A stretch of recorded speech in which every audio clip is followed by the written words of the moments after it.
Oh, for God's sake. Ladies and gentlemen, boys and girls, you know what? Fuck it.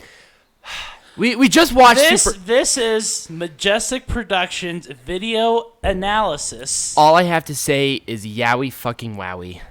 Jesus fucking Christ. I don't even believe in Jesus over there. This was Super Showdown from Jeddah, Saudi Arabia. This is our review. We're not going to do any footage because then WWE will flag it.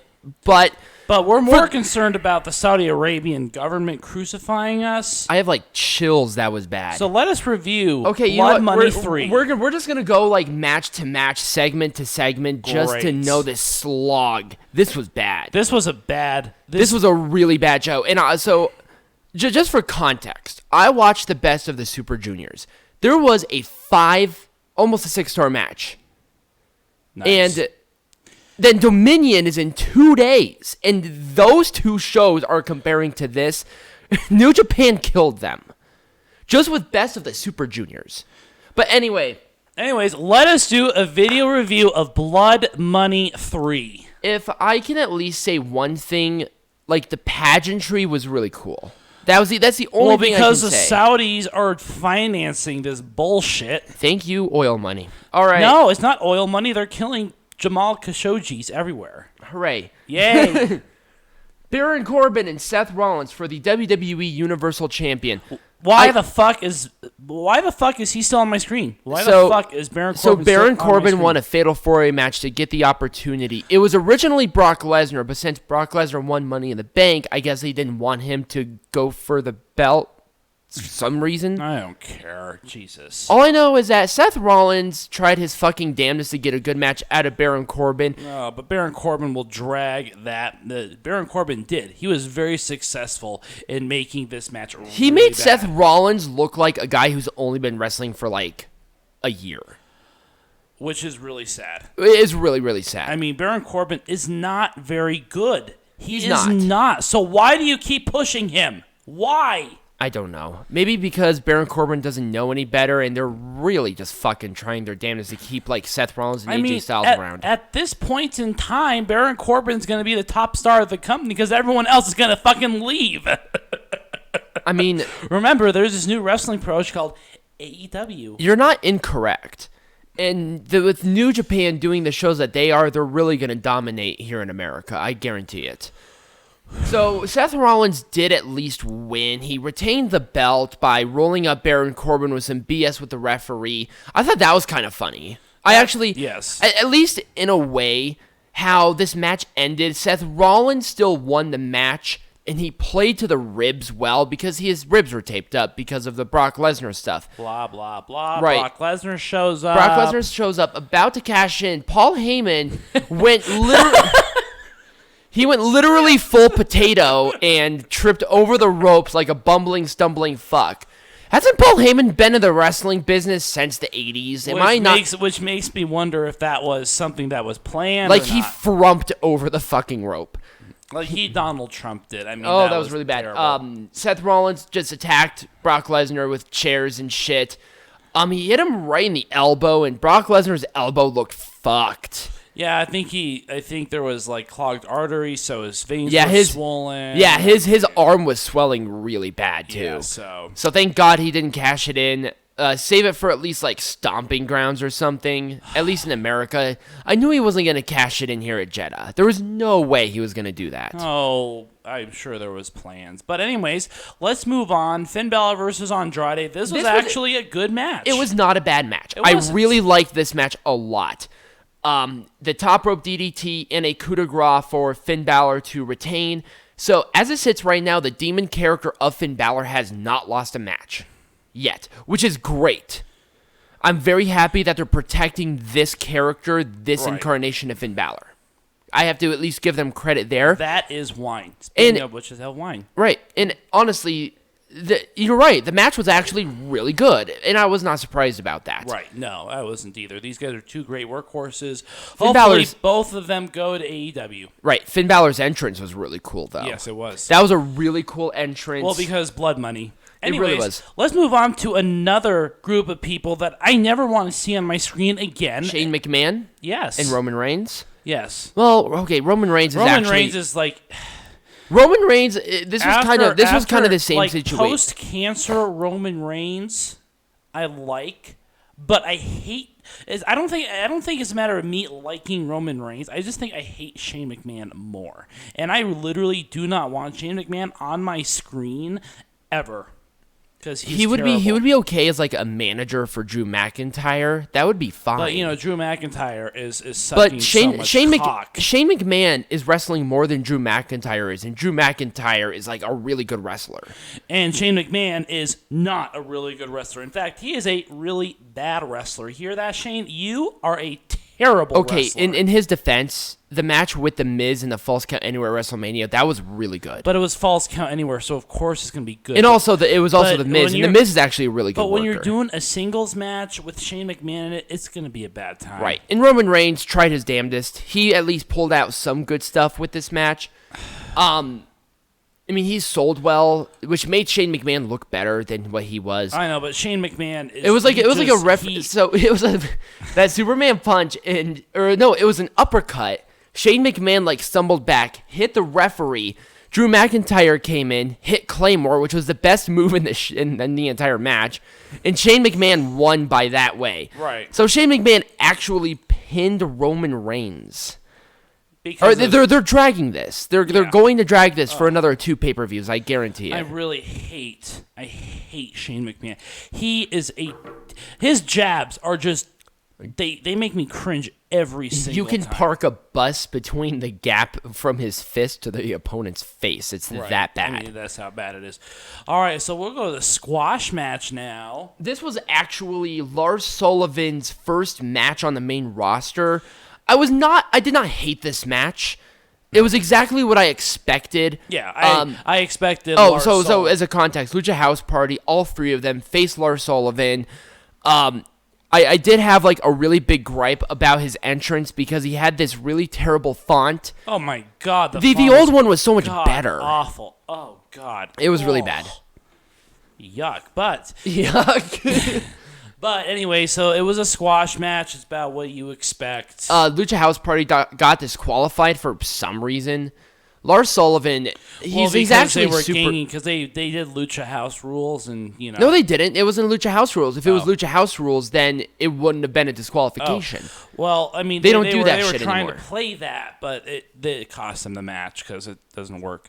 Anyway, so yes, Lars Sullivan looked dominant. That's great. He killed them after the match. But just remember that we're in Saudi Arabia, right? And everyone in Saudi Arabia is racist. So the Lucha love Lars Sullivan. So the Lucha House Party beat down Sullivan to a point of him being kind of down, right? And then they try to leave, but then Lars Sullivan's like, "Oh no, you're not getting away from that." So he backdrops Grand Metalik into oblivion. He killed Lince Dorado and Kalisto. Kalisto probably got the worst of it because he was like press slammed on the ramp. I mean, it was literally a crucifixion. At least they made him look strong without anybody losing. Because I think because this match was like thrown in there, that they just didn't want anybody to like lose. They want somebody to lose in America. Yes, it was a sleeper match. Anyways, This was the bathroom break match. Yeah. So let's go on to the slog. Well, okay. Randy Orton and Triple H. Now, whoa. Before we like really tear this shit apart, because it was a really bad match. Yeah. These two have had really good matches. We've seen them in really good matches. The WrestleMania 25 match was not one of those, but I've seen really good matches with them. This was not one of those. No, this was the problem with this pay-per-view is that every single match on this card ultimately was forgettable. It really was. No one cares what happened. Well, no, the last one was not forgettable. That one was memorable. It was infamous, but we'll go to that once we get to it. This match, it was long. It was grueling. That's the worst part. And it was boring. You can have a long match that was good. As an example, I hate going back to this company because there's not even a comparison, but I have to because they happened in the same week. The Shingo Takagi and Will Ospreay match, about the same amount of time, hard hitting, really good, told a great story, it meant something. Right. I think that was like the one thing that I hated about this show was nothing meant anything. Right. It was just there. It just happened. At least with Crown Jewel, there was some stuff that meant something. But even then, the way that one finished was just, that we're going way off Or topic. what about the original Super Showdown, the one in Australia? There was some actual good stuff in that. Well, and I really think that it just falls down on there has to be a story that needs to be told. Randy Orton versus Triple H is a story that has been told and retold and told again, and we know the history, but why are we having this? Why is this match happening? What more is it going to contribute to this story? It's not going to contribute anything towards the story. These men have already cemented their legacy. This is a glorified house show. Now, if it was like a loser leaves wrestling, or you're fired match, or an I quit match, or like loser retires match, then maybe it might have more meaning. Or winner gets a fucking title shot or whatever. Right, but then I would be a little more invested. Oh, so Randy Orton did win with an RKO, which I was surprised about. I was surprised that Randy Orton won. I was surprised too, because usually Triple H will book himself to win. Right. And he won the last couple of times. Right. Did he beat John Cena at the I don't know. Greatest Royal Rumble? I don't remember. See, again, it's just forgettable. At least with that match, if this was the opening match, I wouldn't have been as upset as I am. Right, but this was really towards the end. Okay, but really. So yeah, Randy Orton won. This was a really boring slog of a match. This was rough. This was a really rough match. Now, if it was between two younger competitors, maybe if the Finn Balor Andrade match was 25 minutes, we might be more excited, because I like the fact that the one redeeming factor of this match with Triple H and Randy Orton is that these two men know each other so well that they can pull off all the spots. Right. And this is what happens when you get years and years and years of experience. You build up some really good characters. I mean, Randy Orton has been a consistent character, and he's been a consistent great worker. Yes. I mean, him as a heel is fantastic, and I've said this forever. Heel Randy Orton is the best Randy Orton. Right. Triple H, again, he really has kind of moved away from the ring, but he's still workhorse. He will still work a match. And he looks great for his age, and we've seen him in really good matches, right. Even with this age. Right.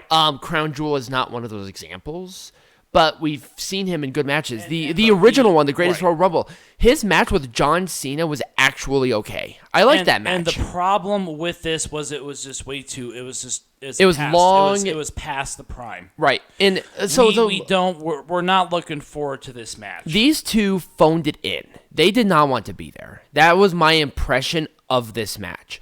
I think that was my impression of a lot of people who were in this pay-per-view, is that they did not. They do not want to be. They do not want to be in this godforsaken country whatsoever. The heat did not help them either. So they really made this a point of contention, because I think they know that all these matches were going to be shit. Like, the feeling, the temperature in the ring was over 100 degrees the entire time. Yeah. That sucks. Yeah. And I feel bad for every competitor that had to compete in that kind of weather. Because you can tell that even before the match started, they were starting to sweat, profusely starting to sweat. They were rough. And the commentators would not stop about it because it was getting that bad. Yeah. That was rough. Like, you can tell it was rough. I mean, I think I'm done talking about this match. Let's move on. I at least want to say this before we move on. I am not hating these wrestlers for them as competitors. Triple H and Randy Orton are two of my most favorite wrestlers ever.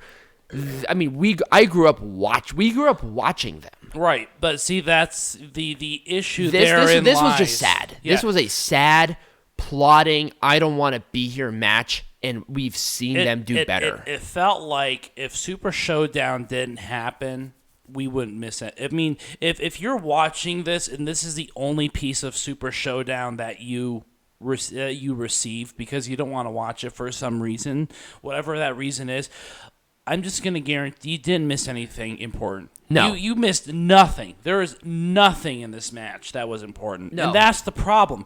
This is the problem with WWE. It's not the competitors. They have some of the best competitors in the entire world. They are just horrible at promoting. Not promoting. They're horrible at booking, and for some reason they have a guy who has the onset of Alzheimer's booking their events. I know, and see, this is what you get as a result of it. You get Super Showdown, which doesn't matter in the long run. Right. No one cares. Right. All right. We're gonna move on. I think we're gonna go off topic here a little bit, and that's a separate video that we need to do. Okay, Braun Strowman, Bobby Lashley. Again, much better. Again, this was a much better match. It was a powerhouse match. It's pretty much what we expected. This was exactly what it needed to be. It was fun. It was paced well.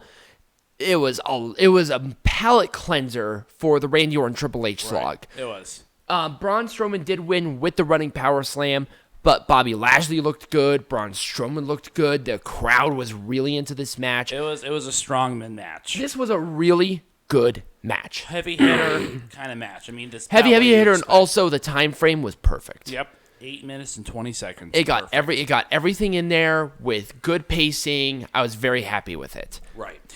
Now let's go to Kofi Kingston and Dolph Ziggler. Now I was weirded out by this match. I was, but I am starting. But after this match, I'm starting to enjoy this rivalry. I really am looking forward to Dolph Ziggler and Kofi Kingston's next match. Yes, they're gonna. I think that at first it felt a little rushed. Like it felt a little like why is Dolph Ziggler all of a sudden back? But now I feel like Dolph Ziggler is back with a purpose, and Kofi Kingston is a perfect has a new rivalry too. Right, has a new rival.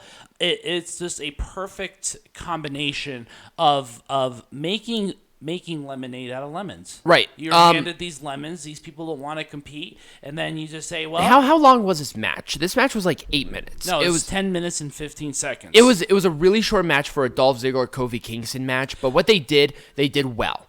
Right. They told a great story, and at the end, Xavier Woods did attack Dolph Ziggler, kicking him in the face because Ziggler attacked him.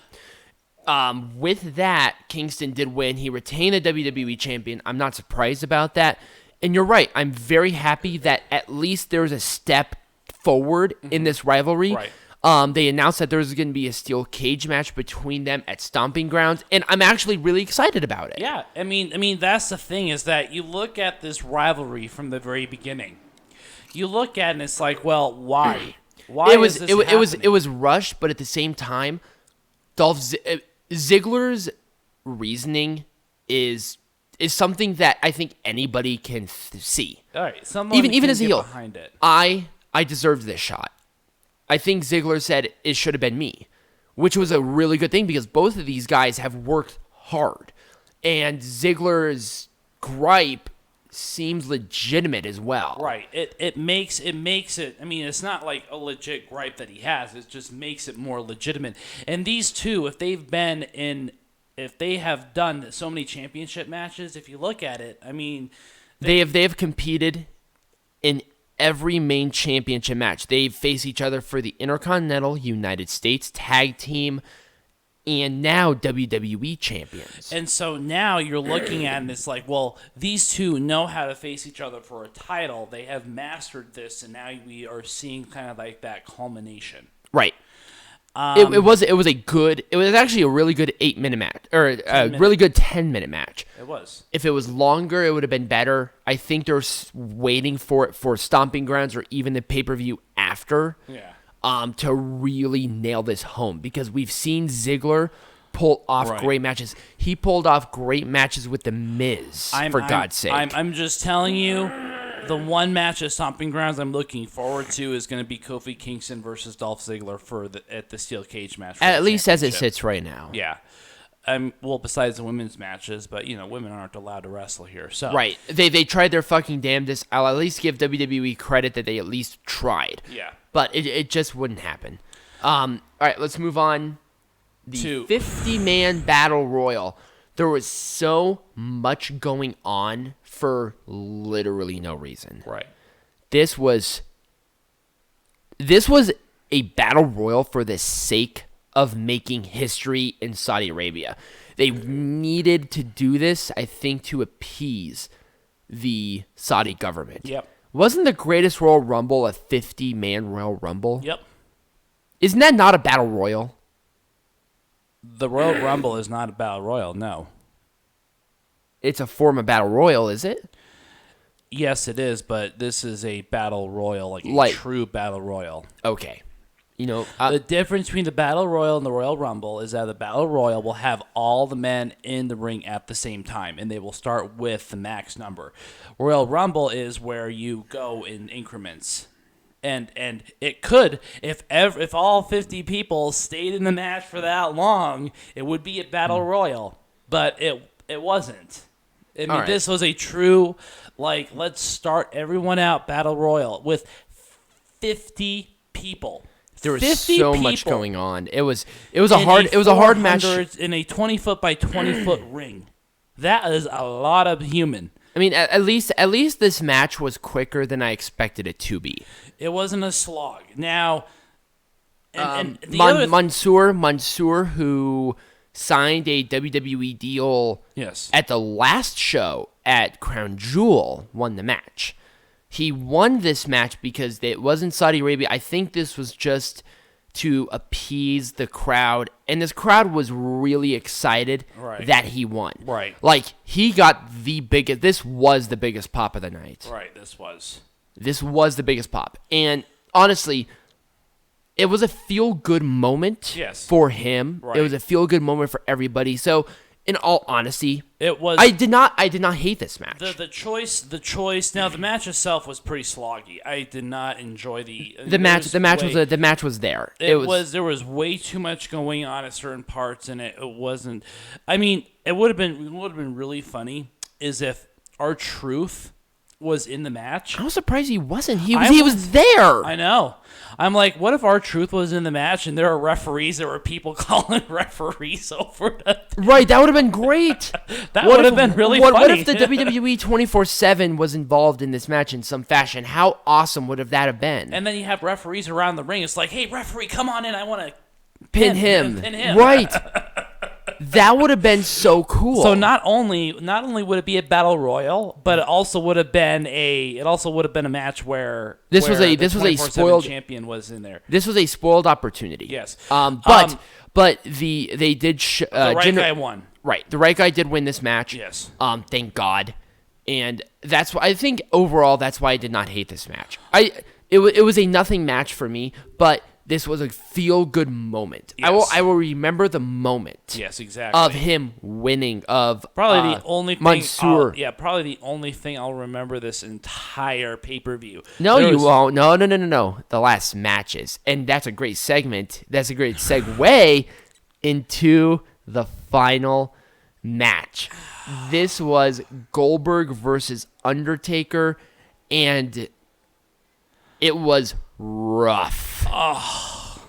Botch after botch. Through no fault of their own other than just being old. The grips of time have hurt these two immensely, and this match could have damaged their legacy. Because it was Goldberg's worst match ever. By a country mile. I mean, I haven't seen a match of Goldberg this bad since his WCW days.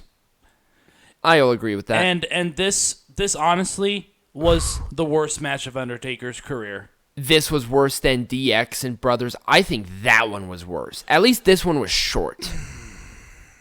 It was like 8 minutes. It was 9 minutes and 35 seconds. It's same shit. Luckily, that was the only saving grace, is that didn't go on longer. But no, this was one of his worst. It was botch. He's hurting bad, man. It was he couldn't do a jackhammer. I mean, Goldberg couldn't do a jackhammer successfully. Oh God, that was so bad. And he tried again. He tried to do it again, and he picked up Undertaker for the jackknife, but he could not keep him up. So Undertaker landed right on his head, and it was just bowling shoe ugly bad. And it was bad. And then the Undertaker tried to do his first choke slam was fine. His second one was and that was the winning move too. That was. He pinned Goldberg for that. And he hit a good tombstone before. That should have been the move. That should have been it. Because it was actually a decent-looking tombstone. It was. It was a struggle to get him up there, but he recovered, he got it, and he hit it well. But the final chokeslam, he got him like 4 inches off the ground, and that was it. You could just tell. You could tell that these two were exhausted. They were exhausted within 5 minutes of this match. And I think the culmination of the heat and their age, it was just not a good situation. I understand why they went into this. They probably made a lot of money. They made 7 figures each, easily. Oh, easily. The crowd was really into the match for some reason. I think because neither one of them have ever seen these two compete in their entire existence, and I think it was just a moment for them. But please, Bill Goldberg, Mark Calloway, retire, please. Stop. Just stop. You need to stop now. More so Undertaker than Goldberg. More so Undertaker. Goldberg looks like a grandpa. Undertaker probably is a grandpa. Undertaker looked bad. It was. I mean, don't guys. Well, no, don't ruin your reputation anymore. Undertaker, if you want to be involved, I mean, I think be a great producer. You'd be a great trainer. My God. God, you have so much experience for character development, for producing fucking WrestleMania. He can do it. I know he could. With Goldberg, for him, if you're wanting to build a monster, have him work with Goldberg. Yeah. If Braun Strowman worked with Goldberg, he would be the biggest thing in the world. Yeah. I mean, he's big, but he'd be the biggest thing in the world. It was a bad match. It was a really bad match. These guys should not step foot into a square circle. Like they should, as a full-time wrestling capacity. If they were like managers and they did like a thing, whatever. They're not going to. I mean, they just need to. You guys just need to step away because this match was It was like, a travesty. It's like eating a shit sandwich and having a shit taste in your mouth at the very end of the night. Right. It was really bad. It would have been a good match if it was 2002. If it was 2002, this would have been a really good match. Guess what? We're 1 year away from 2020. This was 15 years ago, and this was 15 years too late. Sting and Undertaker should not happen at this point. Well, it can't. I don't want it to happen. No. At all. No. I mean, it can't because Sting has not been medically cleared ever by WWE, but if they went outside, I feel like they would, and there's just no fucking way I would support. And The Undertaker is a company man. He will be with the company until the day he dies. I would not support them facing off at this point. No. With this match, with the match of Crown Jewel, there's just no fucking way. I mean, it was not a good way to end that show. And I think that I speak for a lot of people when I say that I am disappointed in the WWE for allowing this to happen. Yep. And you can compare it like, oh, Chris Jericho's old and Kenny Omega is old, but it's like, look, Kenny Omega's not old. They can still pull off a match. They had a great match. They had a 5-star match a month ago. Right. Chris Jericho can still do it. Undertaker and Goldberg, they cannot do it. In their defense, they're a lot older than Jericho as well. They've been Jericho. Jericho's like 46. I mean, like, okay, he's like wrestling old, but he's not like. I think Jericho's conditioning might be different too. That's true. Jericho is not a powerhouse person. He is a technical wrestler, which means that his workout regimens probably are a little easier, a little lighter, so he can work longer. Right. And I mean, aging hit Undertaker like a ton of bricks too. Like he was doing really good matches in 2011 and 2012. Yeah. That wasn't that long ago. But then you can tell you can tell that these two men were they were hurting. They were hurting very bad. Right. They did not want to be there. They wanted to be there for the payday. This was a payday match. Yeah, and it was literally so they could walk away from paycheck. Right. It was just bad. I really have nothing else to say. Peanut Gallery. So I want to get your overall perception of Super Showdown. Okay. Let's end Let's end this show. Let's end this video with the perception of our overall reaction to Super Showdown after the fact. All right, so I guess the big word that I've been toying around with all night is forgettable, and whether it is because I don't want whether it's because I don't want to remember certain parts. Or if a certain part never stood out to me, and I think both of these happened. I think that there wasn't a part that stood out to me at all. There was nothing about this pay-per-view that I'm going to walk away with and be like, yeah, that was pretty cool. I'm going to remember that for a long time. Right.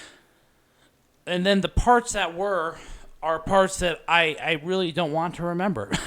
Right. I mean, I am going to remember the Undertaker versus Goldberg match. The question is do I want to remember it? Right. And as with all of the pay-per-views in Saudi Arabia, they don't build these up well. No. And I think that the WWE is trying to figure out whether or not these will classify as pay-per-views. Like, this is like something to build towards, and it's not. It honestly is not. No. I this is not one of those shows that started or ended rivalries. It was just there. And why? Why promote this unless you're being paid by the Saudis? And it leaves me with a very bad taste in my mouth.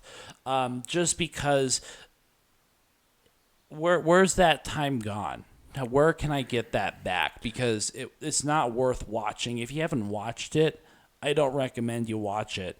Right. I give this a half a star. This is my reaction to this entire show. I felt uncomfortable watching this.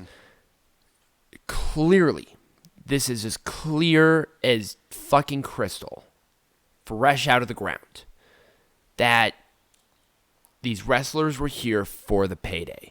Even the people in the Battle Royal, I'm pretty sure they were paid really well to be involved in that match, no matter what. Right.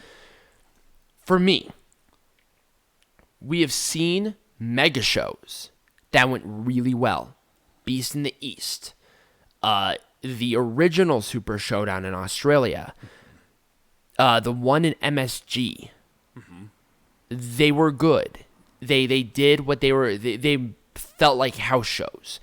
This was a glorified house show with dirty money written all over it.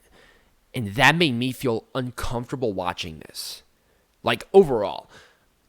And with the other two events that I'm covering, and you might be covering Dominion on Sunday, if you want, obviously, that this looks just bad. This is a prime example of the wrestling landscape right now. WWE seems desperate for money right now. Or views or something. Like, they are very desperate for they're desperate to figure out what works. And this is the epitome of this desperation. What works. This is the epitome of desperation. They're bringing back Goldberg, Undertaker, Triple H. I mean, Randy Orton at least is wrestling full time, so at least he has that going for him. But it's sad. It's sad. I got, when I left with the Goldberg Undertaker, I just felt I felt sad for them. I felt bad for them. This is just, it's a bad situation for WWE. And with them flagging our shit all the time, they need to get their act together. Yeah. There has to be some kind of consistency with the quality of product. And there's not. Right. There might be a consistency of shit. WWE has a pretty shitty product right now. It's getting really bad. And I think they're clutching their pearls and they're getting really worried. There's so much competition right now. We've mentioned AEW, but they're not the only company. Right. There is New Japan Pro Wrestling. There's CMLL. There's Impact even. Yeah. I guess we could put them on a competitive plane again because their product is just as bad as WWE's is, and they have a minuscule budget compared to Right. WWE. You guys have the capability of beating every other company in the world, but you're not. They can beat them to a pulp. They have never generated this much revenue, and for some god-awful reason, the product is shittier than it ever has been. Right. I've seen much better stuff in companies like MLW. And I'm not going to take anything away from Major League Wrestling. They're actually putting on really good stuff, and I'm very happy. But there's such... It's the landscape of everything with video sharing, with all of this. They can sign big stuff. They can do this. And WWE has to get with the times right now, or else they're going to be in trouble. Yeah. They're in a lot of trouble just from wrestling fans' perspective. Yeah. And we're not talking like the casual fans. We're talking like the true wrestling fan perspective. The people that are going to come back. There's something that's going to pop on Raw, and the kids might like it, but after a while, those kids are going to get bored. Yeah. Kids' attention spans are bad. There are people who have been following WWE. They have something that none of these companies have. That is lineage. Right. They have lineage this. Yes. They've adapted to every situation from the Attitude Era to the new generation to all of this. They have survived the worst of the worst with not even remotely the spread of what it can be, or of what it's been as of right now, and they're not taking advantage. We're not going on a tangent as a part of it being bad. Just Super Showdown overall has been it's a perfect example of how much trouble this company is in as a part of a writing and decision-making perspective. Yes. That's my opinion. That I totally agree with you on that. And I really hope that if Vince or if Paul or if Stephanie are listening in on this podcast at some later date, the wake up. Right. That's the only that's literally the only thing I can say. You guys need to wake the fuck up. Smack yourself in the face. Have a cup of coffee. Do something. But right now, this is not the kind of environment to put on this kind of show. And this is not the kind of product that your fans that want to stick around for generations, this is not the kind of shit we want to watch. No. We want to watch, if you want to see good wrestling, why don't you turn on the TV and watch some fucking NJPW for once and see what wrestling is about. See what the product that people love is about. Yeah, exactly. NJPW is hard-hitting, but do you hear a lot of injuries from these guys? No. But when it does happen, it's big fucking news. And just, it's a culture that has changed. Our perception has changed. New Japan has run the same exact stuff for years, and yet right now, it's working. And it's weird. They do tag team matches to big singles matches. WWE, for some reason or another, they try to promote every single match on an even playing field. And that's the bad part.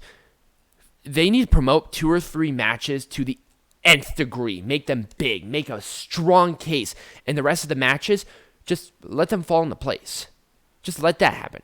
But I feel like that's a different story for a different day. Yes. Our rant was, this is the example of WWE's culture right now. And what I've seen on social media, it's not good. No. This is not good. Yeah, I've seen it too. I've seen some reactions. I'm going to agree with you. This is a 1-star to a half-star show. Yeah. This was not a good show. Pageantry-wise, it was fine. Well, of course, but that's Saudi money. That's blood money. Yeah, right. But just the feeling I got watching this, I feel gross. And that's not what I want to watch. The entrances were great, but then the match started and it was shit. Right. None of your wrestlers want to be there. It really is. I will thank you guys for at least listening to this rant, to how long you got through it. If you got through it, subscribe to the channel. We really appreciate it. Our growth has been astronomical, like, as of late, with the new video format, and I think I speak for Peanut Gallery that we're really appreciative of it. Like, subscribe, and as always, be majestic, bitch. Yeah! We will be covering Dominion as well, or at least I am, definitely. Peanut Gallery is still undecided. Bye!